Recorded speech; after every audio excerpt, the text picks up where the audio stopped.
Mbappé. On arrive. Le Barça est plus qu'à 2 points du Real Madrid, les gars. Vous savez ce que ça veut dire? Ça veut dire que là, le Real Madrid n'a plus le droit à l'erreur. Ça veut dire que là, en cas de faux pas, un seul faux pas du Real Madrid, et le Barça peut passer devant le Real. Là, je vous dis les Madrilènes, vous allez plus dormir dans la nuit. Là, c'est fini. Là, vous allez penser au Barça matin, midi et soir. Là, les joueurs du Real, ils vont jouer mardi contre City, le match de barrage en Ligue des Champions. Ils vont penser au prochain match en Liga. Là, je vous le dis, les gars, j'aimerais pas être à la place d'un supporter du Real. Parce que là, les Madrilènes, là, dans leur tête, c'est comme s'il y avait un tueur fou en liberté qui était à leur trousse, les gars. C'est comme si là, ils sont en train de se faire courser dans la rue par un chien enragé. Ça veut dire que là, tu trébuches, tu te fais manger. C'est aussi simple que ça. Et pourtant, je vous dis la vérité, les gars, à la base, j'y croyais même pas. Si on m'avait dit il y a quelques semaines d'ici que le Barça allait revenir à 2 points du Real Madrid, j'y aurais jamais cru, les frères. Parce que pour moi, c'était fini, la Liga, c'était mort. Moi, perso, la seule chose que j'espérais, c'est de voir le Barça aller le plus impossible en Ligue des Champions et de gagner la Copa. C'est tout ce que j'espérais. Parce qu'à partir du moment où tu es à 7 points du Real Madrid, pour réussir à revenir, pour réussir à remonter 7 points au Real, c'est pas facile du tout, les gars. Mais là, pour moi, je vous dis la vérité, là, le Barça fait le plus dur. À partir du moment où tu étais à 7 points du Real et tu as réussi à revenir à 2 points, là, pour moi, je vous dis, tu as toutes les chances de gagner cette Liga. Oui, alors le Real Madrid, ne vous installez pas trop parce qu'on vient récupérer notre place. 4 buts à 1, 3 points, c'est l'essentiel. Même si on avait marqué un but ou 17 buts, l'essentiel aujourd'hui c'était les 3 points. Mais qu'est-ce que c'était pas facile? C'était difficile. Au niveau de la compo, Hansi Flick avait décidé d'essayer une nouvelle charnière centrale. Araujo et Inigo Martinez ont été titularisés. Retour aussi de Lewandowski dans le 11 parce qu'il avait manqué le dernier match. Gavi aussi était titulaire aux côtés de Frenkie et Pedri. Moi j'étais pas trop convaincu. Je voulais voir Fermin parce que il faisait de très bons matchs ces derniers temps. Et franchement, au fur et à mesure du match, on a vu que les choix étaient pas trop bons. Parce que entre Araujo et Inigo, il y a personne qui a la qualité de relance de Koubarsi. Il y a personne qui sait faire les passes qui cassent les lignes comme Koubarsi. Parce que quand il est là, face à un bloc compact comme celui de Séville, il te fait beaucoup de bien. Donc c'était un peu difficile dans le jeu. On avait du mal à se créer des occasions, même si on dominait. On a cru se rendre le match facile parce qu'au bout de 15 minutes, le chef bandit polonais a enfin marqué. Sur une petite action dans la surface, il a mis son pied. Bon, c'est ce qu'on attend de lui. Hein. Mais on n'a même pas fini de célébrer notre but que Séville a égalisé. Alors que le but était hors jeu. Merci la VAR, merci la Liga. Ensuite, à la mi-temps, Hansi Flick a eu les bons réflexes, il a eu les bons changements. Il a fait sortir Gavi pour faire rentrer Fermin. Et dès que Fermin est rentré, il a marqué sur une superbe passe de Pedri. Franchement, Pedri, il est stratosphérique de jour en jour. C'est le meilleur milieu du monde. Il n'y a rien à dire. Ensuite, du futur ballon d'or, Rafinha, ballon des euros. On est à 3-1. Et ensuite, Fermin prend un carton rouge. Fermin a failli nous mettre dans les problèmes. Donc, à la 70e minute, avec 20 minutes de jeu encore à jouer, on est à 10 contre 11 en menant 3-1. C'était chaud. C'était vraiment chaud. Hansi Flick, encore une fois, il a fait des changements décisifs. Il a fait sortir De Jong pour faire rentrer Eric Garcia qui a marqué. Résultat final, 4-1, victoire du Barça. Avec cette victoire, on recolle au trio de tête. Là, on a 1 point de l'Atlético de Madrid et 2 points du Real. Et on distance l'Athletic Bilbao aussi. Vamos, Visca Barça! C'est pas possible. Donc là, le Barça va potentiellement échouer son match, encore peut-être sur une action litigieuse. Vous avez devant vous le but de Séville. Comme vous le voyez, lui a actuellement le ballon. Il va donner la passe à son coéquipier qui va se projeter. Sur le coup, ils nous ont fait croire que Araujo couvrait apparemment l'attaquant adverse. Sauf que ça n'a pas perdu de temps. Archivova, comme vous pouvez le voir, littéralement sorti les images. Il y a bel et bien hors-jeu. Ce but ne devait pas être accordé. Mais c'est quoi cette mascarade? Mais c'est quoi cette embuscade? En tant que Madrilène, je vous dis, est-ce que vous vous rendez compte de combien d'erreurs comme ça il y a eu cette saison envers le Barça? Et combien de points ça leur a coûté? Et peut-être que ça va leur coûter encore. Comment une grosse instance comme la Liga et toutes les fonctionnalités qu'ils ont, ils n'arrivent pas à nous montrer ça de la meilleure des manières? Par contre, Archivovar, ils nous ont sorti toutes les meilleures dispositions possibles pour nous le faire. Là, je vais en venir voir certains dans les commentaires. Ça sert à rien de dire Madrid, c'est de notre faute. On a subi de l'injustice, nous aussi, ces derniers temps. C'est pour ça que tous les clubs de Liga se sont retournés contre nous. Parce qu'on veut changer ce système d'arbitrage. Mais on a l'impression, malheureusement, d'être tout seul. C'est pour ce genre d'erreur qui coûte des points. Bon, c'est la mi-temps, actuellement, peut-être que vous allez gagner. Mais ça peut coûter énormément de points au fil d'une saison. L'arbitrage n'est pas bon, c'est un fait réel. C'est pas possible.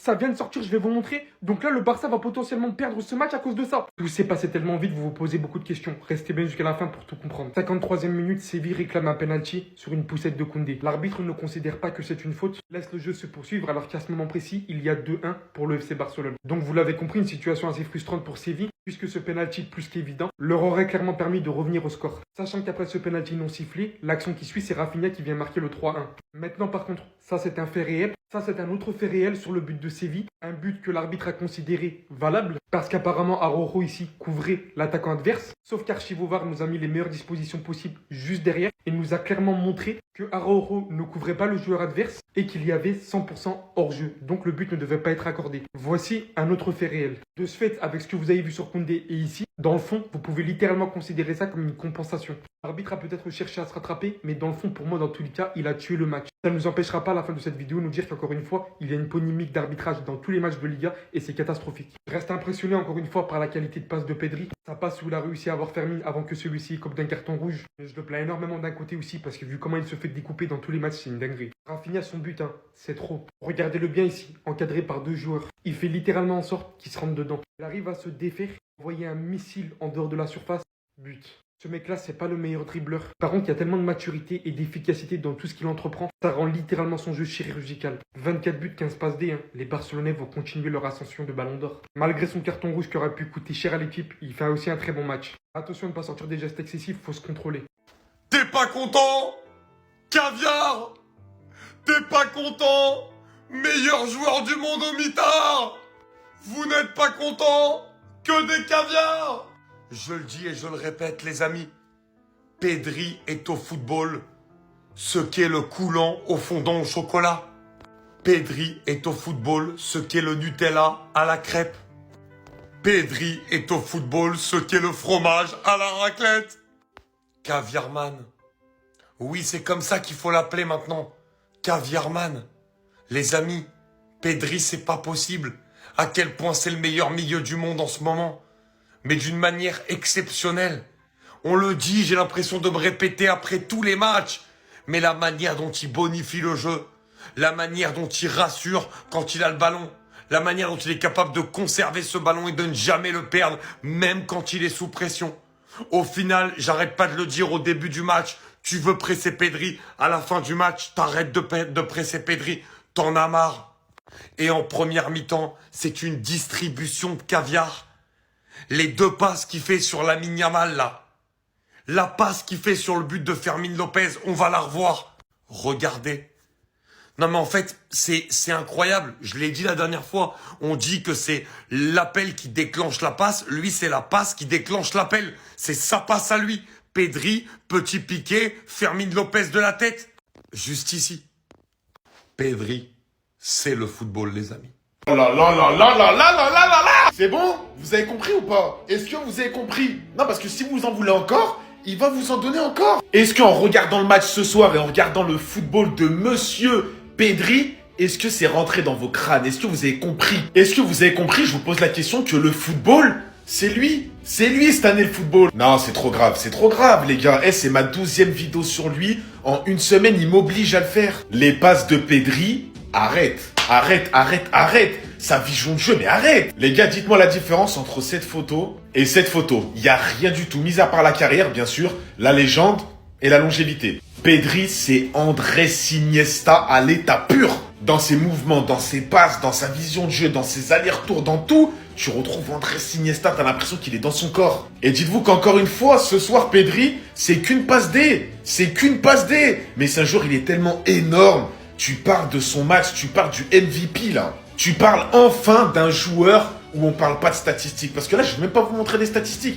Il y a juste à regarder les matchs pour comprendre que Pedri, c'est le meilleur milieu du monde cette année. Et quand il est en forme comme ça, quand il est à son meilleur niveau, il y a personne qui parle avec lui. Il y a des bons milieux comme Moussiala, comme Bellingham, comme qui que ce soit, comme Neves par exemple actuellement au PSG. Mais Pedri, les gars, le football qu'il a dans les pieds, c'est trop. Personne n'arrive à lui prendre la balle, personne n'arrive à le presser. C'est un joueur qui aurait pu jouer dans le Barça 2010-2009. Même quand on joue à 10, 4 buts, plus 3 points, on s'en sort pas mal. Parce que je vous jure que quand Fermin a pris le carton rouge, j'ai eu peur. Je vous dis la vérité, j'ai eu peur. J'ai eu peur que Séville remonte parce qu'il n'y avait que 3. Là, encore une fois, ce soir, t'as une équipe du Barça qui m'a fait plaisir. Un match hyper intéressant. Des deux côtés, Séville aussi a bien joué. Mais là, ce soir, t'as une équipe du Barça qui a bien joué et qui a surtout rien lâché. Jusqu'à la dernière minute, on est parti leur en mettre 4 à l'extérieur. Lewandowski, mais t'es un monstre. Moi, je te le dis, t'es un monstre. C'est un des meilleurs numéro 9 de tous les temps. Toujours là quand on a besoin de lui, que ce soit dans les petits ou dans les gros matchs. Et jusqu'à la fin de la saison, que ce soit en Ligue des Champions et en Liga, il va vous montrer qu'il veut gagner des titres et qu'il sera là pour planter des buts. Pedri, les gars, mais Pedri, incroyable. Oui, je mets une photo d'Iniesta parce que pour moi, Pedri, c'est Iniesta.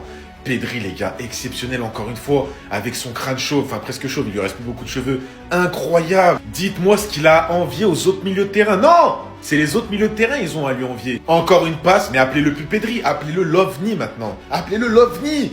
Il sort d'une autre planète, encore une passe exceptionnelle. Toujours, les gars, on a des joueurs exceptionnels, je suis trop content. Toujours Rafinha, toujours le patron pour accompagner les autres, toujours là pour mettre des buts de folie et nous offrir sa célébration qui va devenir mythique. Écoutez-moi bien, Yamal, début de match qui te sort des gestes, tu t'y attends même pas, même les défenseurs. Wesh, depuis quand il sait faire ça lui? Il te sort des gestes, mais frérot, mais dans quelle planète il est ce petit là? Bref les gars, je sais même pas comment on n'est pas premier avec des joueurs comme ça. Avec un football comme on le montre, et avec une équipe comme ça, je sais même pas comment on n'est pas encore premier de Liga, c'est inexplicable. Je peux être heureux car on s'est imposé 4-1 et qu'on est revenu à 2 points du Real et à 1 point de l'Atlético. Mais la fête est encore une fois gâchée avec cet arbitrage catastrophique. La Liga est une honte. L'arbitrage est si mauvais, il y a des polémiques toutes les semaines. L'arbitrage change chaque match. Il y a un coup tu siffles penalty pour ça et aujourd'hui tu siffles pas. Il y a un coup tu donnes carton rouge pour ça, mais dans d'autres matchs tu les donnes pas. L'arbitrage est une honte. Mais bref, je vous ferai une vidéo sur ce sujet-là. On commence le match, Lewandowski buteur, 31 buts pour Robert, 3 passes dès cette saison. On se fait directement égaliser derrière avec soi-disant Araujo qui couvre, mais on nous a montré finalement qu'il n'était pas hors jeu. Ensuite, Araujo sort sur blessure à cause de ce tacle. Par derrière, 0 carton.